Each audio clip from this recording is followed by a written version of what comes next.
Durant ces premières années en particulier, je passais régulièrement mes réactions avec mes instituteurs, car aucun des autres enfants ne voulait jouer avec moi.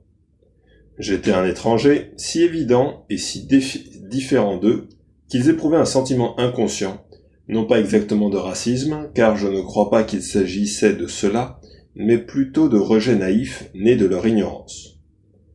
Ma couleur de peau les différenciait d'eux, et cela ne les intéressait donc tout simplement pas de se lier d'amitié avec moi. Certains passaient même la main sur ma peau pour voir si j'étais vraiment de cette couleur. Cela les dépassait, et je ne leur en veux donc pas, mais cette situation s'est souvent répétée chaque fois que j'ai changé d'école. Peu à peu, après quelques semaines, les choses s'amélioraient, et je me faisais des amis, mais je redoutais chaque rentrée scolaire, où j'étais invariablement le nouveau. À chaque fois, il fallait que je me lève et que je me présente, ce qui m'était extrêmement pénible. Comme tous les enfants, tout ce que je voulais, c'était avoir des amis, mais cela prenait toujours un peu de temps, jusqu'à ce que les barrières soient brisées. Et alors, juste au moment où je commençais à me sentir intégré, je redéménageais. Mon plus grand problème n'était pas tant de me faire des amis, je finissais toujours par y arriver, mais de les garder. Car de manière tristement prévisible, à peine en avais-je trouvé, que je devais partir ailleurs. Il m'était très difficile de savoir que je devais presque chaque année tout reprendre à zéro. De plus, je me suis vite rendu compte que, dans la plupart des villes où nous nous installions, nous étions considérés comme une curiosité. J'ai remarqué que, quand je marchais dans la rue avec mon oncle, les rideaux tressautaient, littéralement, aux fenêtres, car les gens nous regardaient passer. Parfois même, les volets se fermaient, ou les gens nous dévisageaient simplement dans la rue, et dès que nous croisions leur regard, ils se détournaient. On ne parlait sans doute que de nous dans le quartier. Aujourd'hui, ça me fait rire, mais à l'époque, ce n'était pas facile. Peu de temps après mon arrivée, Michel et Frédéric ont déposé une demande pour devenir mes tuteurs légaux en France, mais les démarches administratives étaient incroyablement compliquées et la procédure extrêmement longue.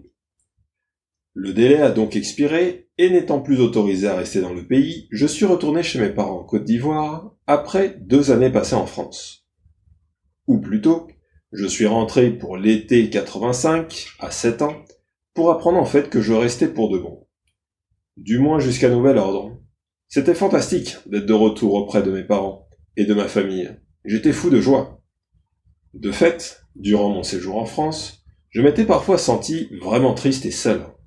J'avais survécu grâce aux rares et onéreux coups de téléphone de mes parents, mais c'était un supplice de raccrocher, surtout après avoir parlé à ma mère, que je mourais d'envie de revoir. Je retournais ensuite lentement dans ma chambre, m'étendais sur mon lit et fondais en larmes, tant elle me manquait. Lorsque je suis rentré en Côte d'Ivoire, le travail de mon père l'avait conduit à la capitale administrative, Yamoussoukro. Une ville située au centre, à environ 100 km au nord d'Abidjan, alors que cette dernière compte environ 4,5 millions d'habitants, la capitale dénombre que 200 000. Mais c'était sans importance pour moi. J'étais simplement ravi d'être rentré, de pouvoir jouer avec mon frère et mes sœurs, mes cousins et mes amis. À vrai dire, cette année passée avec ma famille reste la plus heureuse de mon enfance. Mon principal souvenir de cette période est que je jouais beaucoup. Je jouais dans la rue, je jouais au foot, sans devoir porter de chaussures, jouissant à nouveau d'une existence insouciante. Parfois, je participais à des tournois de foot avec mes cousins, et je me blessais, jamais gravement, mais j'étais tout de même blessé. Ce qui mettait mon père très en colère, parce que je ne m'étais pas donné la peine de porter des chaussures pour jouer. Le fait que je ne ressentais pas le besoin de protéger mes pieds reflète bien l'ambiance décontractée qui régnait là-bas. Nous jouions au foot pendant des heures d'affilée, nous nous disputions des trophées fabriqués à partir de bouteilles en plastique, découpées, que nous avions remplies de bonbons, et nous nous prenions pour nos idoles. La mienne, c'était Maradona. Étrangement, ou peut-être parce que j'avais alors appris à m'adapter rapidement à de nouvelles situations, je n'ai pas le souvenir d'avoir eu la moindre difficulté à me réhabituer à une vie de famille avec des frères et des sœurs que je ne connaissais en fait pas. Je me suis simplement remis tout de suite dans le bain. En plus de Daniel, j'avais désormais Nadia, de 2 ans sa cadette, et Joël, qui est né en octobre 85, peu après mon retour. Le seul aspect moins plaisant de ma nouvelle vie était que mon père surveillait désormais de très près mes résultats scolaires. Il était très strict et attendait beaucoup de moi, surtout au niveau scolaire. Par conséquent, il ne plaisantait pas concernant les notes inférieures à ce qu'il jugeait acceptable. Aussi, si je n'étais pas au minimum 5e de ma classe, il me punissait. À l'inverse, ma mère était notre bienfaitrice, et elle était toujours là pour nous protéger. Avec le recul, je crois que j'ai reçu la meilleure éducation possible de mes parents, car elle était fondée sur une combinaison idéale, un amour inconditionnel et un cadre rigide. Bien que je n'ai pas vécu très longtemps avec eux, cela a suffi pour que cette approche déteigne sur moi. En outre, cette éducation m'a inculqué 2 valeurs fondamentales, le respect de l'autre et la nécessité de travailler dur. Au bout d'1 an en Côte d'Ivoire, j'ai appris que mon oncle et ma tante étaient parvenus à obtenir ma tutelle et que j'allais donc retourner vivre avec eux en France. Chose peu étonnante, je ne voulais pas repartir. Cela avait été dur la première fois. Mais à cette époque, j'étais si jeune que je ne m'étais pas totalement rendu compte de ce que je laissais derrière moi. Cette fois, je savais que cela impliquait. Et je ne savais pas quand j'allais revoir ma famille. En fait, je me rappelle m'être dit que je ne les reverrais peut-être jamais.